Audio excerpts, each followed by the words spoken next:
Hey there, welcome to White Women Wake Up. I'm Jonelle. And I'm Karen. Each week, one of us brings a topic to the table, something we've been wrestling with, reading about, or noticing in our own lives. And the other reacts in real time. No scripts, no prep, just an honest conversation between a mother and daughter, spanning generations about what it means to wake up as white women in a world shaped by bias, power, and inherited patterns. We don't always agree, and it's not always comfortable, but we show up anyways. So let's wake up. Let's wake up. I have to say, I am loving this sleek, artist outfit. I just looked over at you. Hi, everyone. Sorry, we jumped right into it. But I was just looking at you, and you just look so it's the black turtleneck, the big headphones, the round glasses, and Karen looks like she's about to walk into an art gallery. And that's so funny. Okay, I was gonna confess. When I have to do the real women in real time, I don't do my R's well. And it's like a real Does that bring jumble. Up trauma from childhood? It does. So for those of you, I'll share a funny story since we're in the new year. Our new year is funny. Our new year. Our new season. New season, since we're in a new season. When I was a little girl, I couldn't say my R's at all. And my name is Karen. So I would say Cowan. And one time, I have a low voice. And one time I called my mom's office and I said, "Hi, this is Cowan." And they kept saying, "Ken." I'm like, "No, Cowan." And they kept saying, "Ken." It was traumatizing for me. Anyway, I'm so sorry. Hey, your childhood. I have a good topic. Oh, and I really, we were talking last year at the end about how all of a sudden our eyes notice different things. And my topic is about an eye-opener for me. Ooh. Okay. Also, to clarify, not last year, last season for everyone. Last season. We're still technically, it's still only December. But it's our new, it's kind of in the retail new year, I worked in retail, and the retail new year is normally February timeframe. Yeah. So I used to always joke that I don't start my new year until February 1st, not January 1st. I have a Jonelle Christmas mug. So I did. Yeah, my pottery. Oh, that looks good on camera. Yeah. Thanks, everyone. Do a side hustle of your mugs. pottery. That took a lot of energy last year. Not going to go there. Anyways, okay. Sorry. In our new season. Episode 2, season 2. Still in the holidays. We're focusing. Okay. So I was watching, and this is really common right now because it's the holidays and all the do good, what people have done for people are in the interviews, are being interviewed on TV. Oh, yeah. And so forth. So I was watching an interview that, and I could be specific, but I might be generic because it's really not about the goodwill. Yeah. My topic is a little bit deeper than that.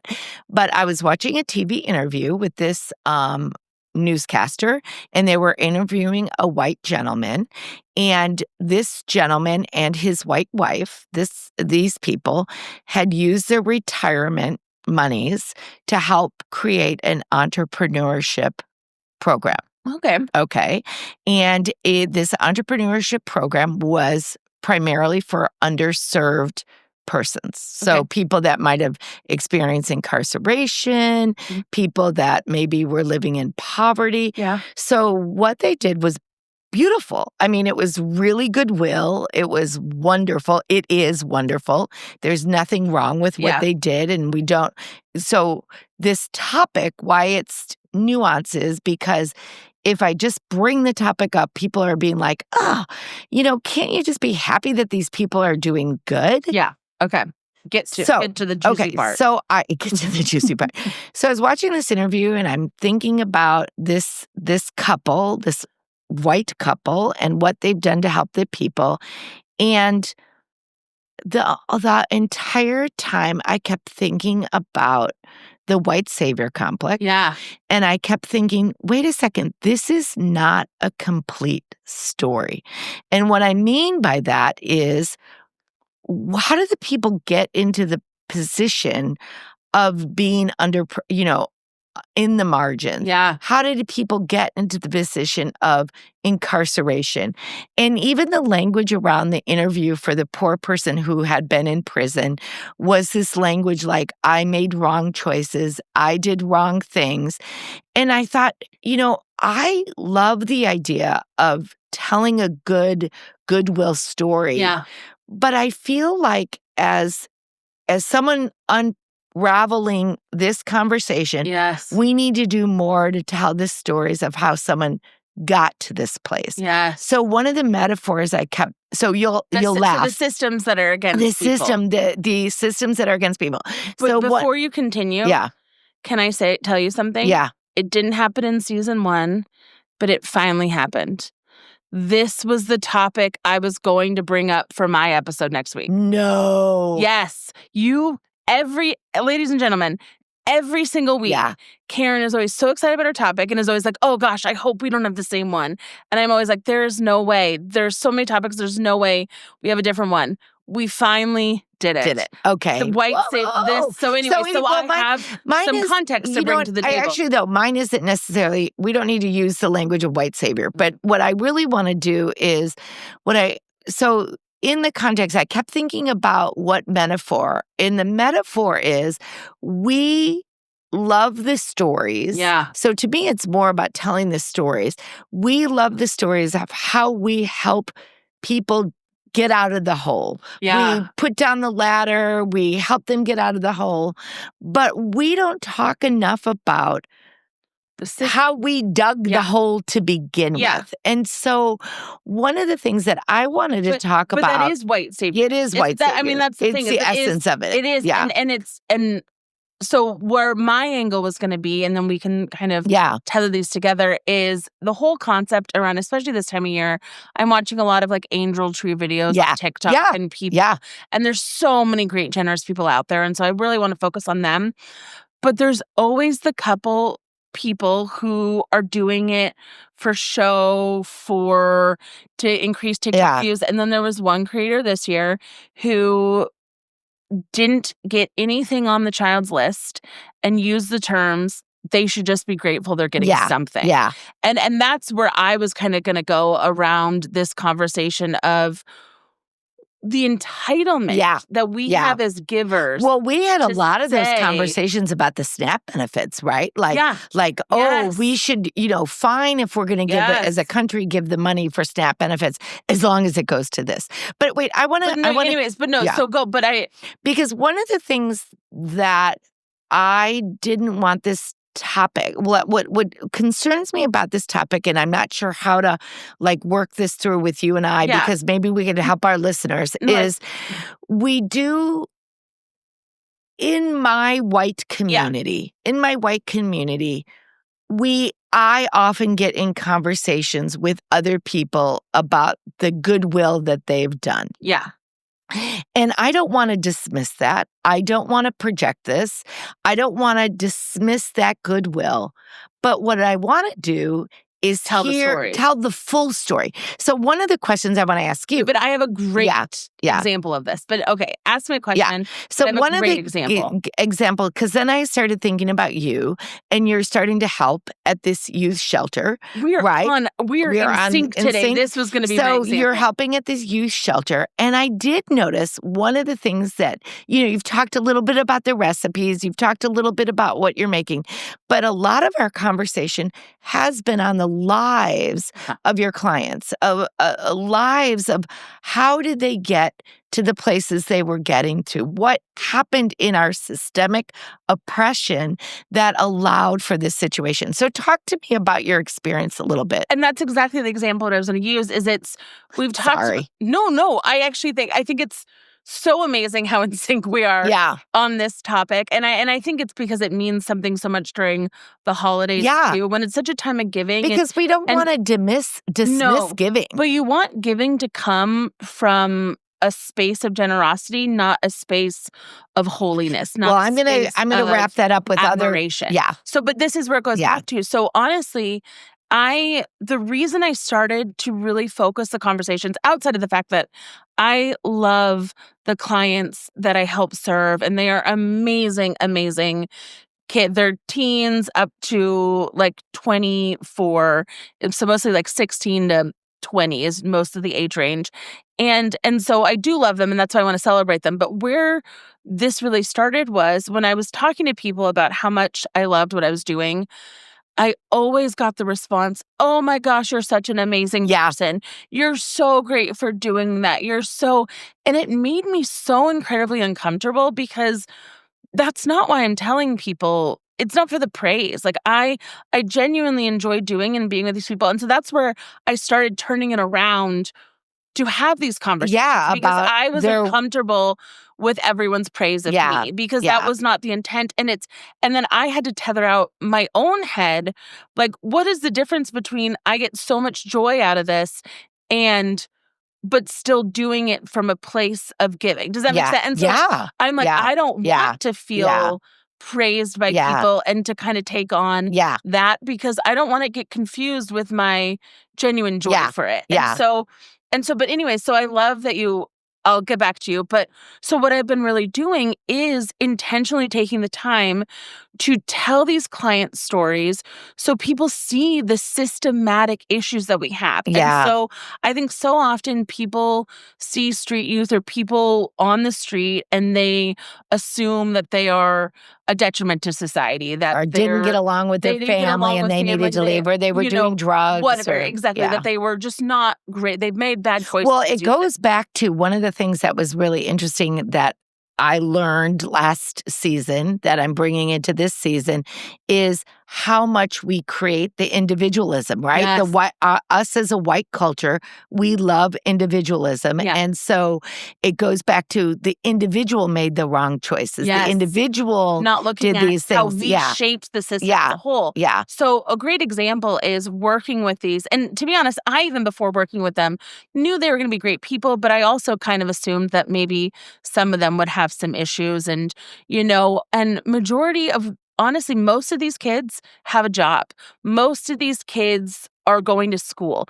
Like they're doing what they're supposed to be doing, but we don't understand the systems to get it home, the resources needed, all of that. You need credit score. I think you need the credit score is a huge down issue. Payment. I think people forget about when you were those age and how you most likely had your parent co-sign on an apartment, or you got enough credit from college and college apartments. Or you had a friend who had an apartment that they could rent to you and or stuff. a room. And so it's just the complexity of that system that we've built of credit scores and, applications that have actually really made it difficult for these kids who are productive members of society, who are great, smart kids who just didn't have the same resources as a lot of other people. Well, and I do want to say, I think that this is where when you volunteer in a space like you're doing, it does give you proximity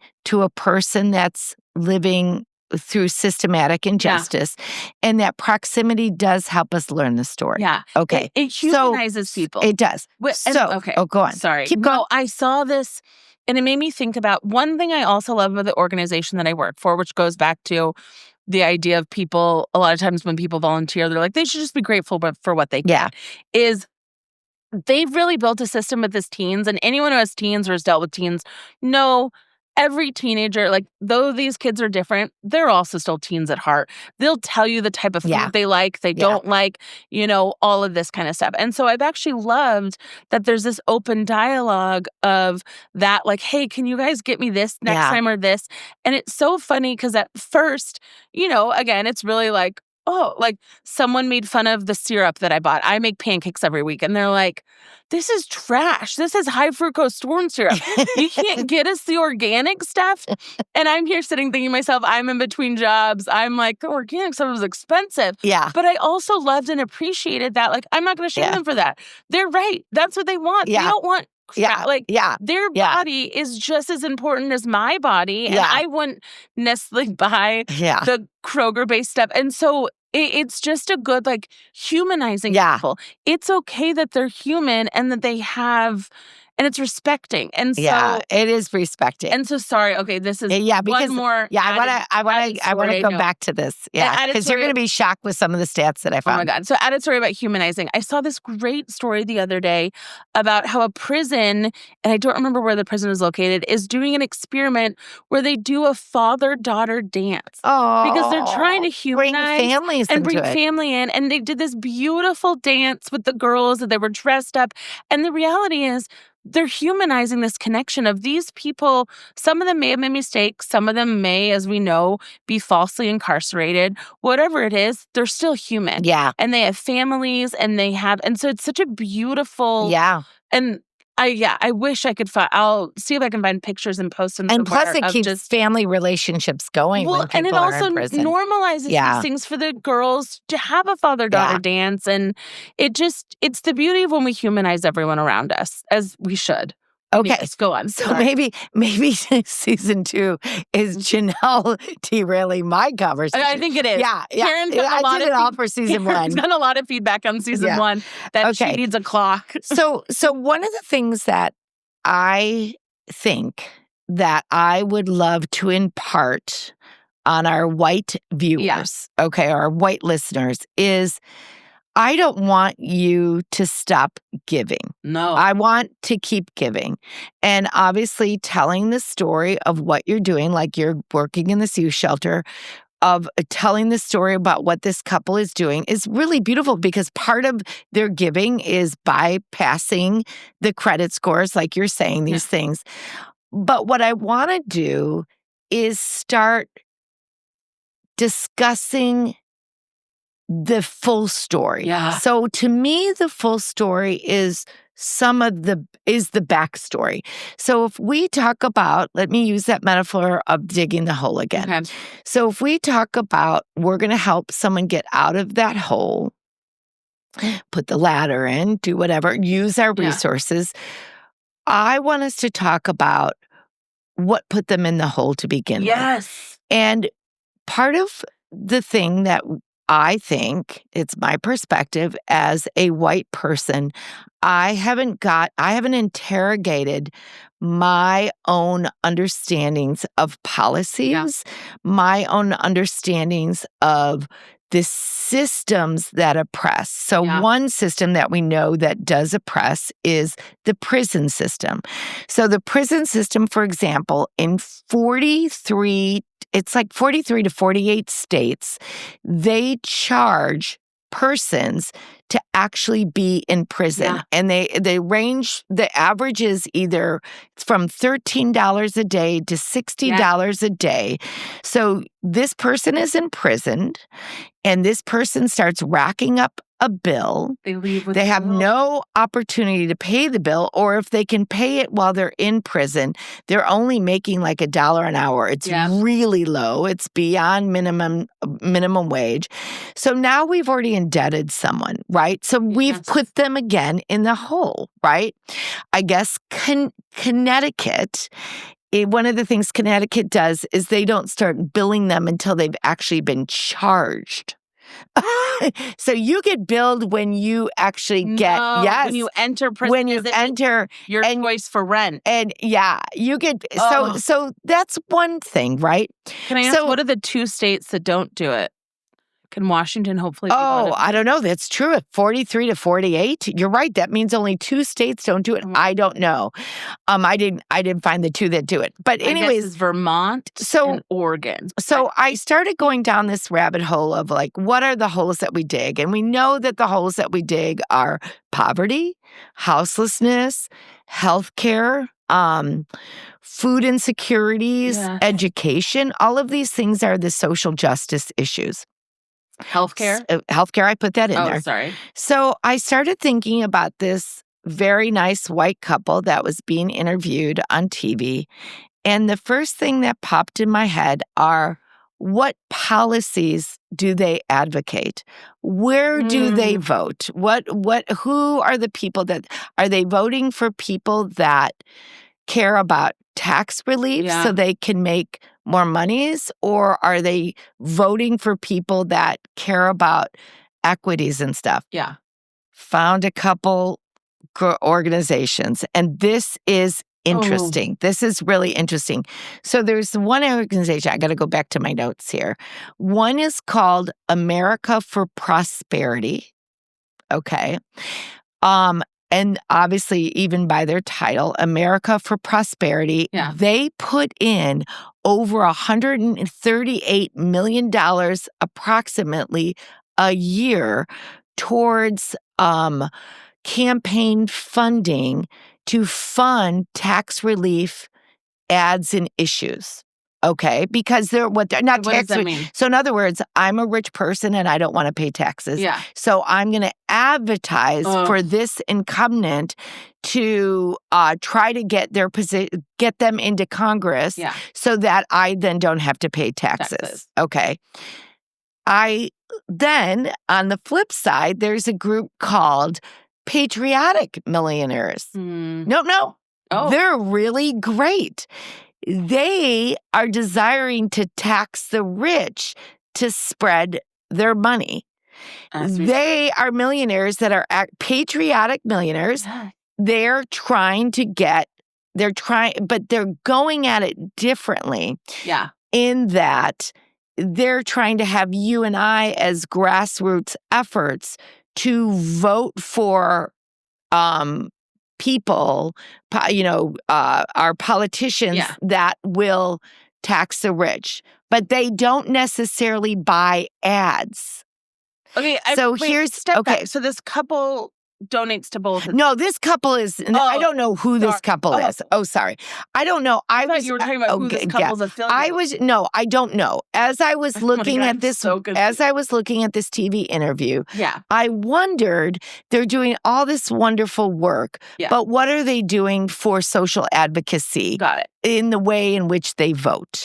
Okay, so we know that real policies make real change. Anyone who's been affected with healthcare, Medicaid, Medicare, any kind of real policy understands, systemic, policy change. So I was just curious about, they're doing this wonderful thing, but where's their intention with voting? Yeah. So I went down the rabbit hole of how do you even understand that? I tried to find statistics on, do more white people vote in this place? Do more white people vote? And it's really hard to understand that. But one thing that came about, there's two organizations that are really great organizations. One's called Tides and one's called Patriotic Millionaires. Both of them really advocate for policies of social equity, or but this is the clincher, is America for Prosperity uses their monies to directly influence advertising. Oh, I see. Tides and Patriotic Millionaires use their monies to go to the social equity places, they don't use their monies for the politicians to get them into in the same way.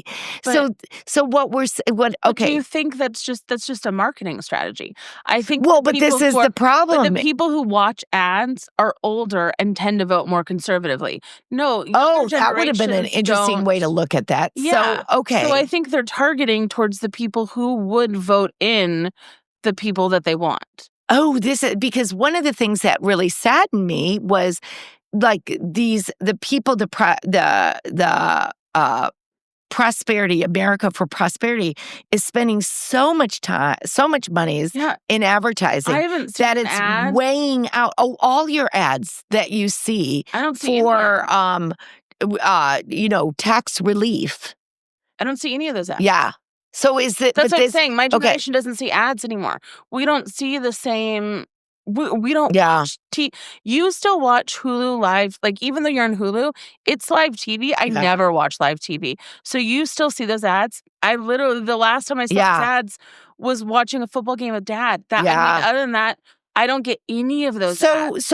I do, but look at the ads. I'm trying to find, Look at the ads you're doing. We were watching football the other day. There was an ad for Alzheimer's. Yeah. So that is gearing towards. So what I'm trying to do with this episode, and let me get back to this episode and the narrative is, I don't want to dismiss the giving. What this white couple did and how they gave their monies was beautiful. I think we've already moved But I want us to look at the next step. No, yeah. Where are we looking at the whole story? So, for example, we've done that in the conversation. We've moved to that point. I think what I'm talking about now is you were disappointed on their strategy of how. Yes. And I think they're doing the right strategy. You do. Yeah. I think that's where they can help people. I think by grassroots movement. Yeah. That's going to get the people that they want elected. I mean, and they're putting their money where their concerns I think more are. What you want in this conversation, the next steps is, what are things that we can do? Maybe it's instead of focusing. Maybe it's for people like me that are watching these ads. Well, I think this is it about tax relief. Is maybe we're not questioning why are the Americans for Prosperity putting so much money into those ads. I think because we're seeing. Okay, my generation, myself. I think this is more your uncomfortability. Is seeing those ads, and I believe them. Like tax relief is good for me. Tax relief is good for me. When in fact, I love the patriotic millionaires are saying, wait a second, let's tax the millionaires and put the money back into the system. So what I hear you saying is you feel like they're too focused on millennial Gen Z strategy. Maybe. And you would like some people actually counter-narrative. Yeah, some counter-narrative. Yes. Yeah. I mean, I think that's an interesting because this has never even crossed my mind because I am not bombarded with those. I've never seen an ad for that. Yeah, before. For tax relief. No. Oh my God, all the ads. I've never seen an ad for it. Yeah. Like I said, I watched a football game with Dad this weekend, and there was an Alzheimer's during ad. During election cycle. I was shocked by the Alzheimer's ad. I'm like, what? And Dad was like, oh, I've seen it before. It's about Alzheimer's. I'm like, what is this? Yeah. So it's funny because there's not a lot of counter narrative. The only counter narrative would be these people, this white couple doing good for these oppressed people. But then there's no conversation about systematic oppression. Well, and I agree. But and also, wait, one other thing. If we wanted any conversation like understanding people's histories or understanding stories, we're eliminating any kind of Black histories, any kind of diverse histories. So we just keep reiterating, the media that I'm watching is reiterating the do good and I do good. Well, as we know, we've talked about this before with white culture, capitalism. Our goal is to fix, and systems have to be uprooted and redeveloped, and instead we want to fix and move on, and so we put Band-Aids on things which create more difficult systems. I think Johnny has always put it, my brother, your son, has always put it interesting on this push-pull system. Is currently we are in a pull system in the sense that people have to go find the benefits that work for them and stuff. And so often we have not set it up correctly. We've set it up where the people know about the right benefits. They can get them, or they can be helpful, or they can even abuse benefits, all of that. But a lot of people don't even know that they're available because, again, we're in a pull system. We have to ask for them.